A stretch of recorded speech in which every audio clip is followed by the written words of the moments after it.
Corona की दूसरी wave जो है वो अब धीरे धीरे उसकी रफ्तार सुस्त पड़ रही है। उत्तर भारत के कई राज्यों की बात करें, हालांकि दक्षिण के राज्यों में अभी भी इसकी रफ्तार जो है काफी तेज है, लेकिन उत्तर भारत के कई राज्यों में इसकी रफ्तार जो है वो सुस्त पड़ रही है। ऐसे में अनलॉक की प्रक्रिया जो है वो शुरू हो गई है। सबसे ज्यादा असर देखा जाता है जब भी लॉकडाउन होता है वो डेली वेजेस के मजदूरों पर। वो अपने घर लौट गए थे, लेकिन अब जैसे ही उन्हें खबर मिली कि हालात शहरों की तरफ बेहतर हो रहे हैं तो वो वापस लौटना शुरू कर रहे हैं कामकाज पर। ऐसे ही कुछ मजदूरों से गाजियाबाद के बस स्टैंड पर बात की हमारे संवाददाता हिमांशु ने। कोरोना की सेकेंड वेव के बाद एक बार फिर से जिंदगी धीरे धीरे अनलॉक होना शुरू हो चुकी है। इस समय हम गाजियाबाद के कौशाम्बी बस स्टेशन पर मौजूद हैं और तस्वीरें आप देखेंगे तो तमाम लोग ये वो लोग हैं जो लॉकडाउन के दौरान अपने अपने घर, शहर, गांव चले गए थे, लेकिन अब ये लोग वापस आने लगे हैं क्योंकि दिल्ली खुल चुकी है। इनसे बात भी कर लेते हैं। भाई, क्या नाम है आपका? प्रमोद। कहाँ से आ रहे हैं? बरेली। आप बरेली से आ रहे हैं। लॉकडाउन में गए थे यहाँ से? हाँ, लॉकडाउन से पहले ही चले गए थे। हाँ, और अब वापस आ रहे। वजह? काम धंधे के लिए आए ना। काम धंधे के लिए। आपने सुना, काम धंधे के लिए आए हैं और पूरा जो परिवार है वो वापस लौट रहा है। इस तरह की तस्वीरें यहाँ देखने को मिल रही हैं और बेहद खुशी की बात भी है। आप कहाँ से आ रहे हैं? मैं शाहजहाँपुर से आ रहा हूँ। मेरा काम स्टार्ट हो गया है, मैं इसीलिए आया हूँ। कंपनी शुरू हो गई दोबारा? जी सर जी। कितने लोग हो आप सब? हम लोग दो लोग हैं। दो लोग हैं। आप कहाँ से आ रहे हैं भाई? मैं यूपी लखीमपुर से। लखीमपुर से। आप कहाँ काम करते हैं? जी, हम करोल बाग में काम करते हैं। अभी काम पटरी पे नहीं आया है। पटरी पे नहीं आया है, लेकिन वापस आ गए हैं आप? जी, वापस तो आ गए हम। अनलॉक हो गया है जी, इस चक्कर खुशी है अनलॉक होने की? हाँ, खुशी तो है सर, काम वाम हो जाए। खुशी है अनलॉक होने की, तो लोग वापस आ रहे हैं और जिंदगी एक बार फिर से अपनी पटरी पर धीरे धीरे लौटनी शुरू हो गई है। कोरोना की सेकेंड वेव ने जो हालात पैदा किए वो सभी के सामने हैं। यही वो स्टेशन रहा जहां से हजारों लाखों की संख्या में लोग अपने अपने घर, गांव, शहर के लिए रवाना हुए। लेकिन अब यहां से जो तस्वीरें निकल के आ रही हैं वो थोड़ा सुखद हैं। उसकी वजह है कि लोग वापस आ रहे हैं और दिल्ली एनसीआर में जहां भी काम करते हैं अपनी कंपनी के अंदर, वो वहां पर जाकर काम करने लगे हैं। जिस भी पेशे से लोग जुड़े हुए हैं वहां जाकर वो अपना काम कर रहे हैं। देखिए, इस तरह से लोग आ रहे हैं और वापस दिल्ली में आ रहे हैं, वापस गाजियाबाद में आ रहे हैं, वापस नोएडा में आ रहे हैं। तो बेहद अच्छी तस्वीरें ये हैं और सुखद हैं कि जिंदगी एक बार फिर से पटरी पर लौटने लगी है। तो उम्मीद एक बार फिर से लौट रही है कि जिंदगी एक बार फिर से सामान्य होगी, लेकिन ये नहीं भूलना है कि तीसरी वेव की आशंका जो है वो मुंह बाए खड़ी है और तीसरे वेव को हम टाल तभी सकते हैं जब हम कोविड प्रोटोकॉल का पालन करें और वैक्सीनेशन कराएं। और इसीलिए अनलॉक की प्रक्रिया के बीच भी दिल्ली में आम आदमी पार्टी के विधायक त्रिलोकपुरी से रोहित जो हैं वो यही संदेश देने की कोशिश कर रहे हैं, एक अलग तरीके से गिटार बजाकर, संगीत के माध्यम से, कि कोरोना गया नहीं है।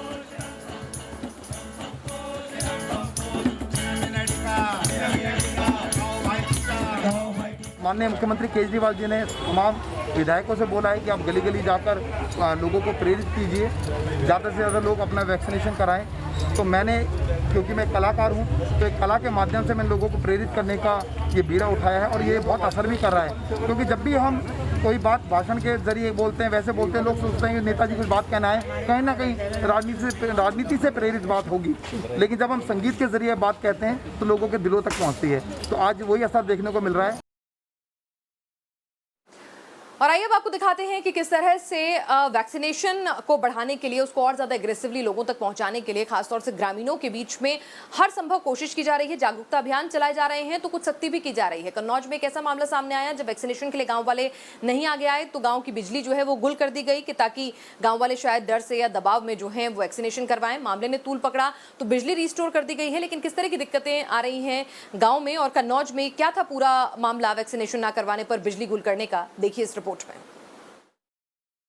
कन्नौज के वीरपुर गांव में जिला प्रशासन ने गांव की बिजली कल काट दी।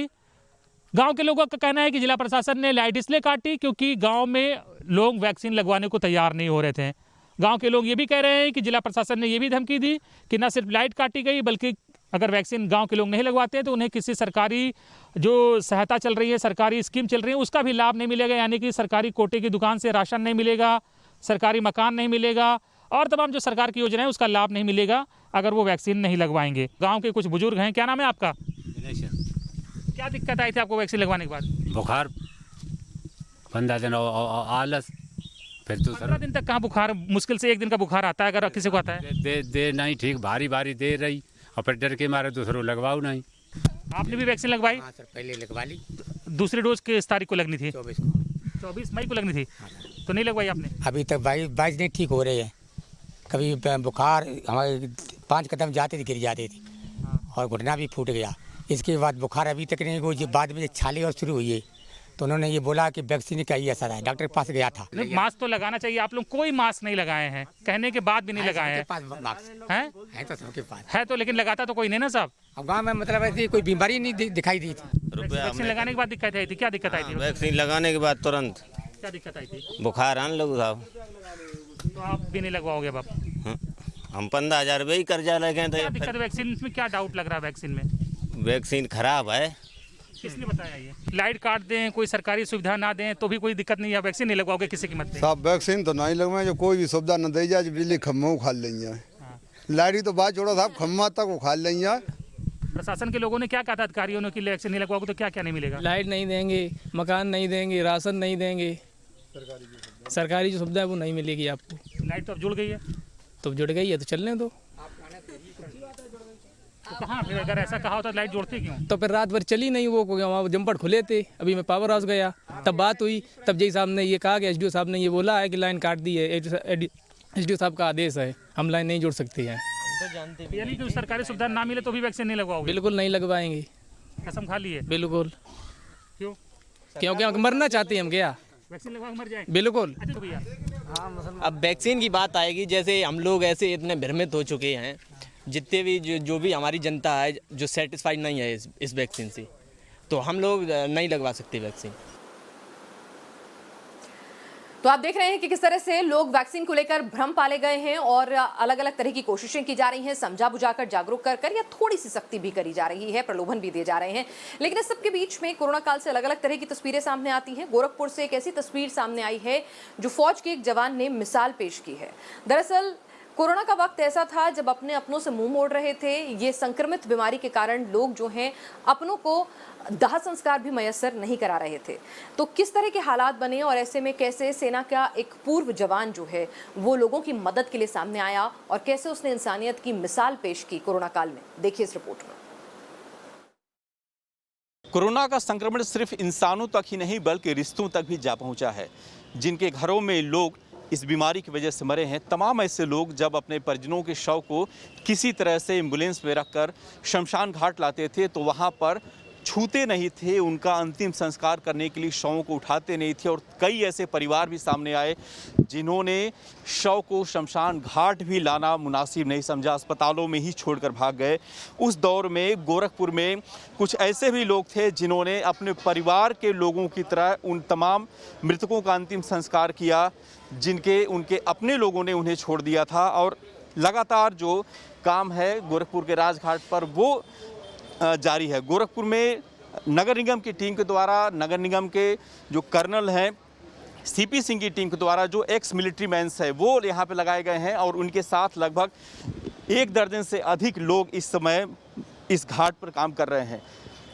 एक दिन में 50 से 60 डेड बॉडी ये लोग यहाँ पर उनका अंतिम संस्कार करते हैं। और हर रोज़ तमाम ऐसे भी लोग आते हैं जिनके उनके परिजन छूने से इनकार करते हैं और ऐसे लोगों को भी यहाँ पे उनका अंतिम संस्कार कराया जाता है। हमारे साथ कर्नल सीपी सिंह साहब हैं।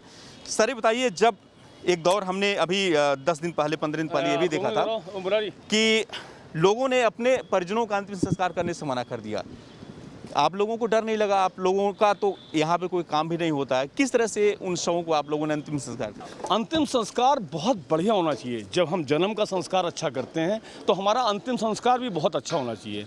आज महामारी का दौर है, कोरोना की महामारी आई हुई अपने देश में, एक दैविक विपदा है और उसके अंतर अगर ये हमें एक्चुअली हमारी टीम और हमारा को ये काम हमें नगर आयुक्त साहब ने 20 अप्रैल को दिया था और 20 अप्रैल के बाद से आज करीब लगभग 1 महीना और इतने दिन हो गए, करीब 15 दिन हो गए लगभग।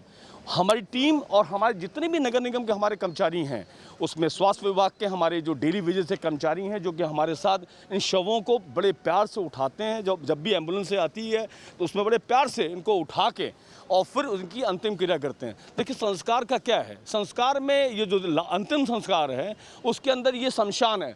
इस शमशान में जहाँ पे सब सम है, और जहाँ पर सबकी शान ख़त्म हो जाए वो ये शमशान है। भोले बाबा का ये दरबार है और भोले बाबा का आशीर्वाद ऐसा रहा कि अभी तक हम लोग जितने भी कर्मचारी हैं, हमारी 2 शिफ्ट में काम चलता है, रात भर हम लोग काम करते, किसी को भी कोरोना नहीं हुआ है।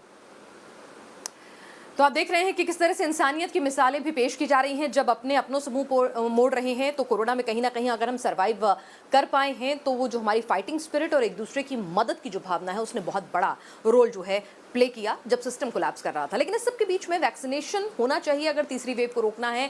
दिल्ली में वैक्सीनेशन की किल्लत है, इसको लेकर मुख्यमंत्री लगातार आवाज उठा चुके हैं। लेकिन सवाल सबके जहन में यह है कि सरकारी अस्पतालों में वैक्सीन नहीं तो प्राइवेट अस्पतालों में ऊंचे दाम पर वैक्सीन कैसे मिल पा रही है। इसी गुत्थी को सुलझाने की कोशिश कर रहे हैं मेरे सहयोगी मोहित बख्शी। कोरोना को हराना है तो सबसे ज़्यादा ज़रूरी है वैक्सीनेशन, लेकिन वैक्सीन ही नहीं होगी तो वैक्सीनेशन कैसे होगा। और ये हाल है दिल्ली के तमाम सरकारी सेंटर्स का, जहां पर वैक्सीन जो 18 से 44 की कैटेगरी है उसमें पूरी तरीके से बंद हो चुकी है और अब प्राइवेट अस्पतालों का ही सहारा है। और आप देख सकते हैं यहाँ पर कितनी भीड़ यहाँ पर आपको नज़र आ रही है। और वजह यही है कि जो सरकारी सेंटर्स हैं वो पूरी तरीके से बंद हो चुके हैं। प्राइवेट में भी ये BLK का जो अस्पताल है, हम यहाँ पर साइट पर आए हैं और यहाँ पर 900 रुपये की वैक्सीन जो है वो मिल रही है। और कई जगह ऐसी हैं, कई अलग अलग सेंटर्स ऐसे हैं जहाँ पर अलग अलग दाम है, कहीं 1200 है, कहीं 1600 है, कहीं 1800 तक का भी दाम है। लोगों से ही जान लेते हैं। सर कहाँ से आए हैं आप? यहीं इंदरपुरी से आया हूँ। क्या आपको लगा सरकारी में तो फ्री में लगाने की बात है, तो आपको प्राइवेट में क्यों लगवानी पड़ी? अब स्लॉट ही प्राइवेट में अवेलेबल हो रहा है, सरकारी में मतलब कभी वापस जाना पड़ता है, वापस भी वहाँ पे मतलब स्लॉट लेने के बाद भी वापस आपको लौटा दे रहे हैं।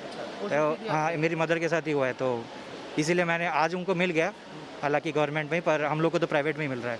और 18+ का स्लॉट भी वीक में एक ही बार आ रहा है। अच्छा, उनका तो 45+ था। हाँ, उनका 45+ है मदर का मेरे, पर हम लोग तो 18+ हैं तो प्राइवेट में ही लिया है अभी। मैम आप बताइए क्यों प्राइवेट की तरफ ही आना पड़ा, पेमेंट करनी पड़ी, जबकि सरकारी में तो फ्री है? सरकारी में अभी 18+ का नहीं उतनी इजीली अवेलेबल था, बट मेरे भाई ने चेक किया तो हम लोग को जैसी स्लॉट मिला we try to book it in. So अभी यहाँ पे स्लॉट मिल गया तो वी आर लकी कि स्लॉट मिल गया एटलीस्ट। तो हम लोग एटलीस्ट वैक्सीनेट होना चाहिए, अब चाहे सरकारी हो प्राइवेट हो, इट डजेंट मैटर।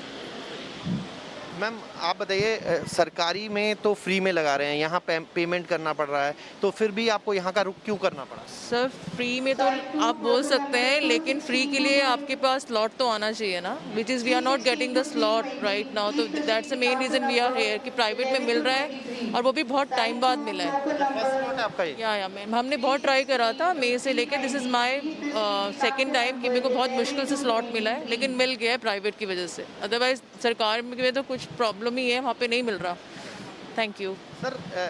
प्राइवेट के पैसे देने के लिए आप तैयार हैं, सरकारी में स्लॉट फ्री में है, वहाँ क्या दिक्कत है? वहाँ 18 से 44 में तो सीट ही नहीं है। मैं ऑलमोस्ट एक हफ्ते से ट्राई कर रहा हूँ, पर वहाँ पे कभी सीट मिली नहीं, स्लॉट मिला नहीं। यहाँ पे अब आगे ऑफिस शुरू हो जाएंगे जाके, तो उससे मुश्किल हो जाएगा काम करना। अभी मजबूरी है कि लगवानी पड़ेगी, तो पिछले पैसे खर्चने पड़ रहे, लगानी पड़ रही है। लग रहा है कि जो आम आदमी है उसको और झटका लगता है। लगेगा मेरी लेबर है, मेरे वर्कमेंस हैं, वो लगवा नहीं पा रहे अभी तक, उन्होंने कुछ लगवाया नहीं अभी तक, तो समझ नहीं आ रहा कि मुझे पे करना पड़ेगा उनके लिए भी। अब क्या उन पे करेगा, क्योंकि अभी तक तो यहाँ खुला नहीं स्लॉट्स, गवर्नमेंट के लिए तो कुछ खुले नहीं है। बाहर कंट्री में सब कुछ फ्री लगता है, यहाँ पे पैसे लेके लग रहा है, और क्या बोले। तो ये कतार आप देख लीजिए, कतार से आप अंदाज़ा लगा सकते हैं कि कितनी लंबी कतार है 18 से 44 के बीच की। और यही वजह है कि अब लोग जो हैं वो प्राइवेट की ओर भी रुख कर रहे हैं। मैम आप लोग आए हैं यहाँ पे, प्राइवेट सेंटर है ये, सरकारी में तो फ्री में लग रहा है, फिर यहाँ पर क्यों आना पड़ा? अभी वहाँ अवेलेबल नहीं थी शायद, मैं भी यहाँ पे स्लॉटिंग थी इसलिए हमने बुक कर लिया था। हाँ जी। क्या आपका क्या राय है, क्योंकि सरकारी में फ्री में लग रहा है, सरकार कह रही है फ्री में लगा रहे हैं हम, और यहाँ आपको पेमेंट करने के लिए भी आप तैयार हैं? बेसिकली क्या है, गवर्नमेंट की तरफ से जो 18+ की जो स्लॉट है वो बेसिकली अवेलेबल ही नहीं है गवर्नमेंट पे, और प्राइवेट में ही है, वो भी लिमिटेड है। तो दैट्स वाई जल्दी से जल्दी लगवाना है, तो तभी हम यहाँ पर हैं। फर्स्ट स्लॉट है? फर्स्ट स्लॉट है। फर्स्ट स्लॉट में भी आपको 1 महीने से ज़्यादा समय लगे? बहुत टाइम से मैं वेट कर रहा हूँ, बट गवर्नमेंट में कहीं भी अवेलेबल नहीं हुआ। तो ये मैंने कल मतलब 1-2 दिन पहले में जो कहीं से पता लगा था कि यहाँ पर चल रहा है, तो डेली बेसिस पे यहाँ तो मैं देख रहा हूँ डेली पर ही स्लॉट मिल रहा है, और बहुत सारी मतलब डोज है यहाँ पर, तो कोई प्रॉब्लम नहीं है यहाँ पर आने। बट वही ये चार्जेस लग रहे हैं, कोई बात नहीं, करना पड़ेगा अफोर्ड। सर आपको क्या कहना है, ये जो मामला है सरकारी और प्राइवेट का, प्राइवेट में अलग अलग रेट पे वैक्सीनेशन लग रही है लेकिन फिर भी लोग लगा रहे हैं, क्यों, क्या वजह है आप लोगों को यहाँ आने? स्लॉट्स अवेलेबल नहीं हो रहे तो फिर जहाँ भी मिल रहे हैं वहीं जाना पड़ रहा है हमारे को सबको। जहाँ भी स्लॉट्स मिलता है वहाँ काफ़ी दिनों से मैं भी ट्राई कर रहा था, आज रिसेंटली मुझे कल रात को मिल गया तो मैं आ गया यहाँ पे। बस वैक्सीनेट होना चाहिए, मेन बात तो यही है, चाहे कैसे भी प्राइवेट हो या गवर्नमेंट ही हो। पेमेंट से फ़र्क पड़ता है, आम आदमी को लगता है कि फ़र्क तो ऑब्वियसली पड़ता ही है, चार्जेस तो चार्जेस ही होते हैं, चाहे कम हो या ज़्यादा। बट फ्री में भी जब शुरू हो जाएगा तो फिर वो, मेरे काफ़ी फ्रेंड्स ने फ्री में लगवाया है बट अब मेरे को नहीं मिला तो मैं अब यहाँ आ गया। सर 900 रुपये का चार्ज है, कई अस्पताल तो 1800 तक वसूल रहे हैं, सरकारी मामला फ्री का है, लेकिन दिक्कत क्या है फिर? सरकारी में अवेलेबल नहीं है ना, तो इसलिए कैसे लगवाएं अभी सरकारों में, इसलिए प्राइवेट में आना पड़ता है, मजबूरी है। बिल्कुल। कोशिश की आपने सरकारी के लिए? 17 मई से ट्राई कर रहा हूँ मैं, आज जाके मैंने प्राइवेट में बुक कराया अपना।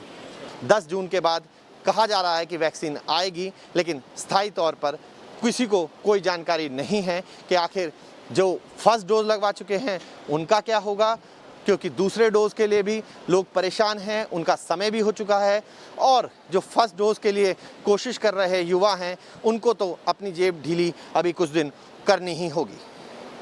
वीडियो जर्नलिस्ट सुभाष के साथ मोहित बख्शी, न्यूज़ नेशन, दिल्ली।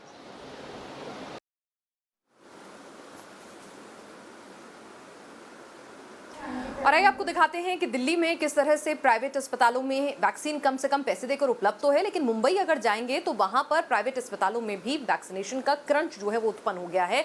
कई बार लोगों को स्लॉट मिल जाते हैं लेकिन जब तक वो पहुंचते हैं वैक्सीन नहीं आई होती है तो दिक्कतें आ रही हैं, चाहे वो सरकारी सेंटर्स हों या फिर निजी अस्पताल। ग्राउंड जीरो से अपडेट दे रहे हैं मेरे सहयोगी पंकज मिश्रा। मुंबई में वैक्सीन की शॉर्टेज की वजह से भले ही आज बीएमसी ने सरकारी और बीएमसी वैक्सीनेशन सेंटर्स को बंद रखा है, लेकिन प्राइवेट अस्पतालों में वैक्सीनेशन जारी है। इस वक्त हम मुंबई के नानावती अस्पताल के बाहर हैं। आपको हम तस्वीर दिखाते हैं किस तरह से बड़ी तादाद में लोग यहां पर वैक्सीन लेने पहुंचे हुए हैं। आपको बता दें कि जो लोग यहां पर वैक्सीन लेने पहुंचे हुए हैं उन्होंने कोविन ऐप के थ्रू खुद को रजिस्टर्ड किया है और यहां पर वैक्सीन की कीमत पर डोज 900 रुपया है। यानी कि एक तरफ जहां बीएमसी और सरकारी वैक्सीनेशन सेंटर पर आपको मुफ्त में वैक्सीन मिल जाता है, तो वहीं दूसरी तरफ आपको प्राइवेट अस्पताल में 900 रुपये से लेकर 1500 रुपये तक, यानी कि अगर आप कोविशील्ड लगा रहे हैं तो उसकी कीमत करीब 900 रुपया है, और अगर आप कोवैक्सीन लगा रहे हैं तो उसकी कीमत 1250 से लेकर 1500 रुपये तक है। तो इस तरह से आपको प्राइवेट अस्पताल में वैक्सीन मिल रहे हैं।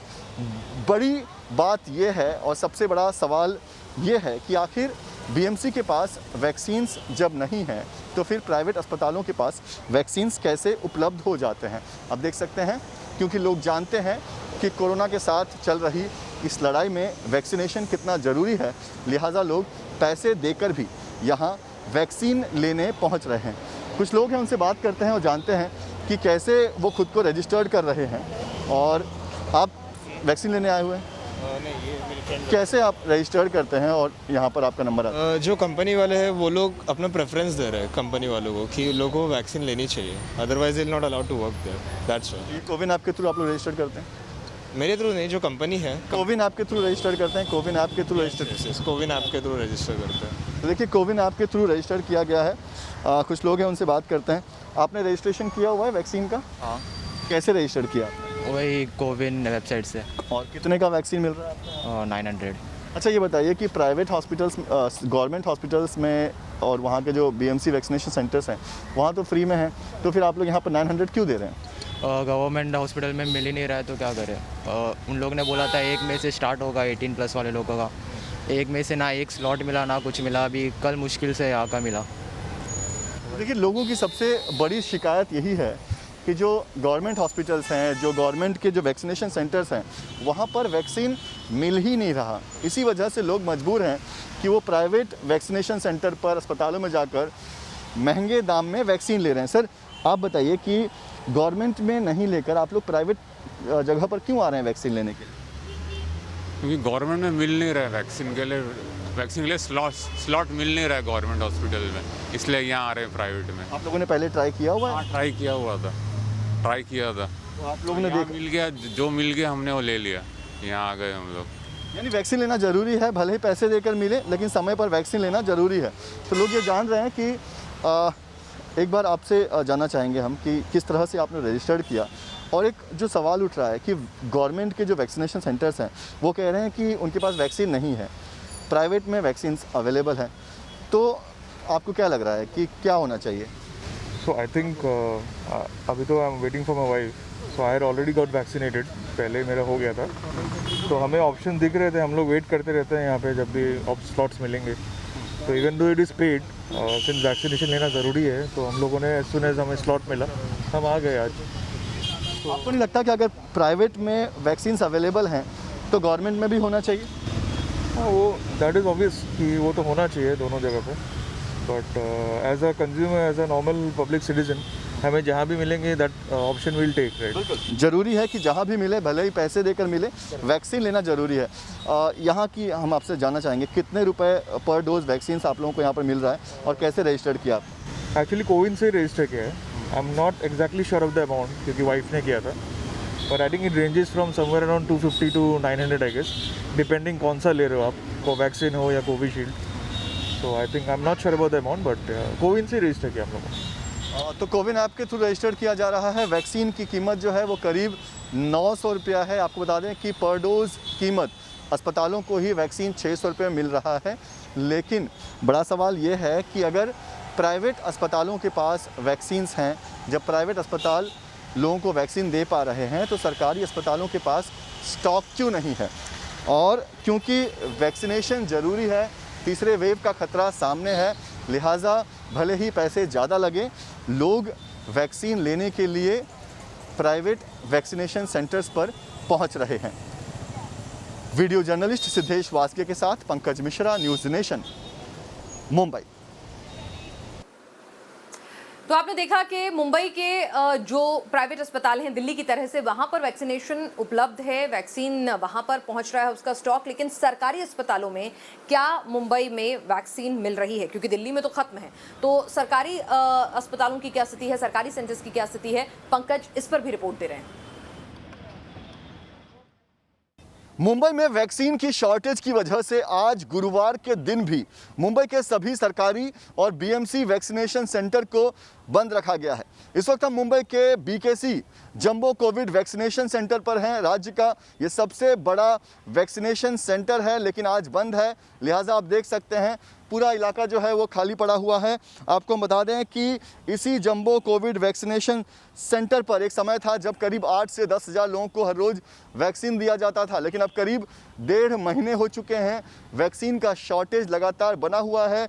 इतने बड़े वैक्सीनेशन सेंटर पर भी कभी 100 तो कभी 200 वैक्सीन ही उपलब्ध रहते हैं, लिहाजा लोगों को हर रोज़ परेशानी होती है। वैक्सीन के शॉर्टेज की वजह से ही बीच बीच में बीएमसी को ट्वीट के माध्यम से ये जानकारी देनी पड़ती है कि आज वैक्सीनेशन सेंटर को बंद रखा गया है, और यही वजह है कि एक बार फिर गुरुवार के दिन यानी कि आज भी जो तमाम वैक्सीनेशन सेंटर्स हैं, चाहे वो सरकारी हो चाहे वो बीएमसी के हो, वो सभी वैक्सीनेशन सेंटर आज बंद रहेंगे। आपको बता दें कि वैक्सीन का शॉर्टेज करीब 40 दिनों से बना हुआ है, लिहाजा महाराष्ट्र सरकार जो लिमिटेड वैक्सीन्स मौजूद हैं उन्हें सिर्फ उन लोगों को दे रही है जिन्हें वैक्सीन देना सबसे ज़्यादा ज़रूरी है। इसी वजह से महाराष्ट्र में फ़िलहाल 18 से 44 के बीच वाले उम्र वालों को वैक्सीन नहीं दिया जा रहा है, लेकिन कोरोना के दूसरे लहर के बाद अब तीसरी लहर की तैयारी कर रही महाराष्ट्र सरकार के सामने जल्द से जल्द वैक्सीन उपलब्ध करवाना ये सबसे बड़ी चुनौती है, क्योंकि तीसरे लहर की तैयारी तब तक अधूरी रहने वाली है जब तक मुंबई में और महाराष्ट्र में ज़्यादा से ज़्यादा लोगों को वैक्सीन ना मिल जाए। वीडियो जर्नलिस्ट सिद्धेश वास्के के साथ पंकज मिश्रा, न्यूज़ नेशन, मुंबई। तो वैक्सीन की बदहाली क्या है, क्या स्थिति है, इसको लेकर सुप्रीम कोर्ट जो है वो भी केंद्र सरकार को एक तरह से तल्ख टिप्पणी कर चुका है, जवाब और उसकी रणनीति के लिए नोटिस जारी कर चुका है। लेकिन इस सबके बीच में वैक्सीन की किल्लत जो है वो बनी हुई है, और खासतौर से उस आम आदमी के लिए जो डिजिटली savvy नहीं है वो कैसे वैक्सीन लगवाए। इस सब के बीच में देहरादून से जो रिपोर्ट आ रही है, देहरादून के बड़े अस्पताल दून हॉस्पिटल में बदइंतजामी है। कोविड प्रोटोकॉल तो छोड़िए, मरीजों के लिए सैनिटाइजर मशीन तक अवेलेबल नहीं है। किस तरह से वहां पर बदहाली है, कोविड प्रोटोकॉल्स का उल्लंघन हो रहा है, एक ग्राउंड जीरो से रिपोर्ट देखिए। सैनिटाइजर के अलावा भी जो है हमने व्यवस्था कर रखी है। हमने हर फ्लोर पे, हर जगह, हर फ्रंट पे हाथ धोने के लिए जो है वॉश बेसिन लगा रखे हैं, साबुन की व्यवस्था करा रखी है। सैनिटाइजर अलग से जगह जगह जो है गार्ड्स जो है उनको जो है सैनिटाइजर का उपयोग करने के लिए करते हैं और यहाँ पर कोविड के बचाव से संबंधित समस्त जो है उपाय यहाँ पर मौजूद हैं।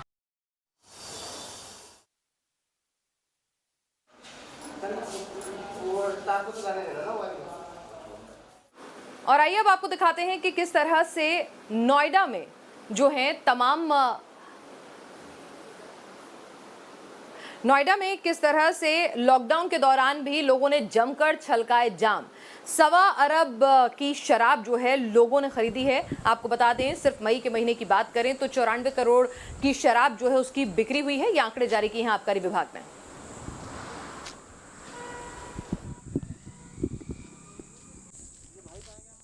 लॉकडाउन और आंशिक कर्फ्यू के बीच में नोएडा के लोगों ने जमकर जाम छलकाए हैं।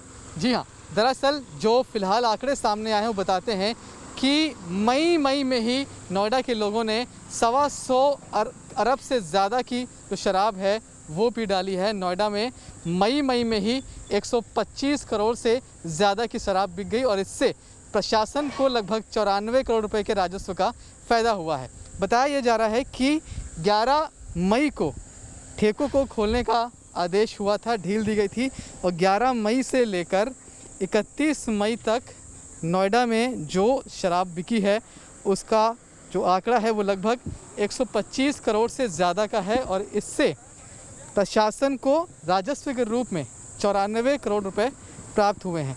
हालांकि इसमें एक वजह ये भी आप समझिए कि फ़िलहाल आंशिक कर्फ्यू जारी है, लॉकडाउन चल रहा है।